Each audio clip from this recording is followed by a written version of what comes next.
আজকে এক piece tilapia মাছ দিয়ে একদম পরিবার সবাই পেট ভরে ভাত খেয়েছি। এত মজাদার হয় এই তেলাপিয়া মাছের ভর্তা, না বানিয়ে খেলে বিশ্বাসই করবেন না। প্রথমে কিন্তু আমি মাছটি কেটে খুব সুন্দর পরিষ্কার করে ধুয়ে এনেছি। এখন আমি এখানে লবণ আর হলুদ দিয়ে ভালো করে মেখে নিচ্ছি। একবার যদি এই তেলাপিয়া মাছের ভর্তা খান, এর স্বাদ একদম মুখে লেগে থাকবে। এতটা মজাদার এই তেলাপিয়া মাছের ভর্তা, না খেলে বিশ্বাসই করবেন না। অনেকেই অনেকভাবে ভর্তা তৈরি করেন, একবার এইভাবে করে ভর্তা তৈরি করে দেখুন।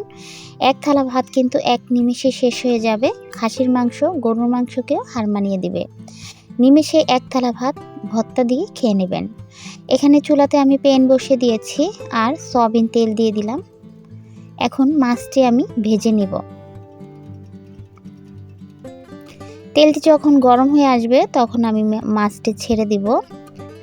আর এই মাছ ভাজার সময় কিন্তু হালকা যখন তেলটি গরম হবে তখন কিন্তু মাছ দেওয়া যাবে না, তাহলে কিন্তু লেগে যেতে পারে। যখনই তেলটি অনেক গরম হয়ে আসবে তখন কিন্তু মাছটি দিয়ে দিতে হবে, তাহলে কিন্তু খুব সুন্দর উল্টিয়ে পাল্টিয়ে ভাজা যায়, লেগে যাবে না।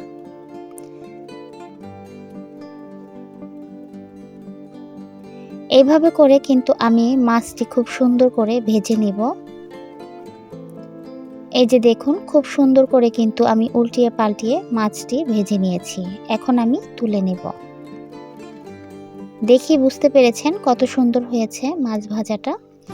এখন এখানে আমি 6টার মতো শুকনো মরিচ দিয়ে দিলাম।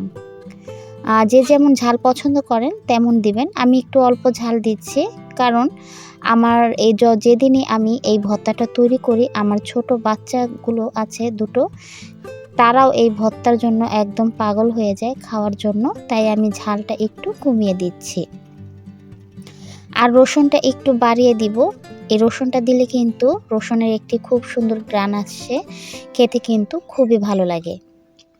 আমার কিন্তু একটি 3 বছরের বাচ্চা আছে, সে কিন্তু খুবই পছন্দ করে এই ভর্তাটা। এই ভর্তাটি যেদিন আমি বানাবো সেদিন আমার বাচ্চা আর কিন্তু অন্য কিছুই নেবে না, শুধু এই ভর্তাটা দিয়ে খাবে। যদি আমি ভিডিও করে যদি দেখাতাম তাহলে বিশ্বাস করতে পারতেন যে আমার বাচ্চা কত সুন্দর করে এই ভর্তাগুলো খায় ভাত দিয়ে, আর মানে আঙ্গুল দিয়ে দেখায়, মানে খুব মজা। তো এখানে কথা বলতে বলতে আমার রসুনটা কিন্তু হালকা ভাজা ভাজা হয়ে গেছে, যেমন সিদ্ধ সিদ্ধ হয় তেমন কিন্তু ভেজে নিয়েছি। আর পেঁয়াজ কুচি দিয়ে দিয়েছি এখানে। পেঁয়াজটাও কিন্তু আমি হালকা করে ভেজে নিব, যেমন সিদ্ধ সিদ্ধ হয় তেমনই ভেজে নিব। আর হালকা করে একটু বাদামি কালার মতো ভেজে নেব, তাহলে কিন্তু ভর্তাটা আপনার 2-3 দিন লাগিয়ে খেতে পারবেন, নষ্ট হবে না।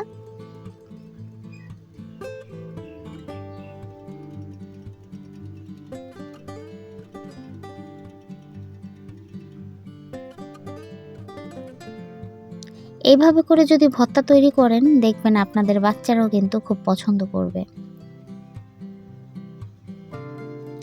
এখানে যেহেতু আমি পেঁয়াজ রসুনটা বেশি দিয়েছি আর ঝালটা কিন্তু কম দিয়েছি, এতে কিন্তু খুব সুন্দর একটি ফ্লেভার আসে রসুন পেঁয়াজের, খুব সুন্দর ঘ্রাণ আসে। এখানে কিন্তু এখন আমি স্বাদ মতো লবণ দিয়ে দিয়েছি।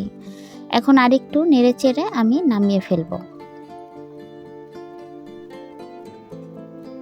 এটা কিন্তু বেশি ভাজা যাবে না, যেমন একদম ভাজা ভাজা, তাহলে কিন্তু ভাজা একটি গন্ধ চলে আসবে পেঁয়াজ রসুনের। যখন সিদ্ধ সিদ্ধ রাখবেন তখন কিন্তু খুব সুন্দর একটি ঘ্রাণ আসে। আমি কিন্তু নামিয়ে ফেলেছি। এখন এই যে মাছটা নিয়ে নিয়েছি, কাঁটাগুলো ছুরিয়ে নিব মাছ থেকে। ভালো করে কাঁটাগুলো আলাদা করতে হবে আর মাছটি আলাদা করতে হবে। যেহেতু আমার বাচ্চাও এই ভর্তাটি খাবে, এর জন্য আমি দেখে দেখে সুন্দর করে মাছ থেকে কাঁটাগুলো আলাদা করে নিব। যারা ভর্তা পছন্দ করে না, আজকের এই তেলাপিয়া মাছের ভর্তার রেসিপিটি যদি একবার তৈরি করে দেন, এর স্বাদ কিন্তু কখনোই ভুলতে পারবে না। আরও একবার বায়না করবে এই ভর্তা তৈরি করার জন্য। একবার যে খাবে এই ভর্তার স্বাদ কিন্তু আর ভুলতেই পারবে না। আমার স্বামী কিন্তু ভর্তা পছন্দ করে না, একদিন আমি এইভাবে করে ভর্তা তৈরি করে দিয়েছিলাম। এখন মাছ নিয়ে আসলে বলে এইভাবে ভর্তা বানাতে, এতটা মজাদার হয় এই ভর্তা।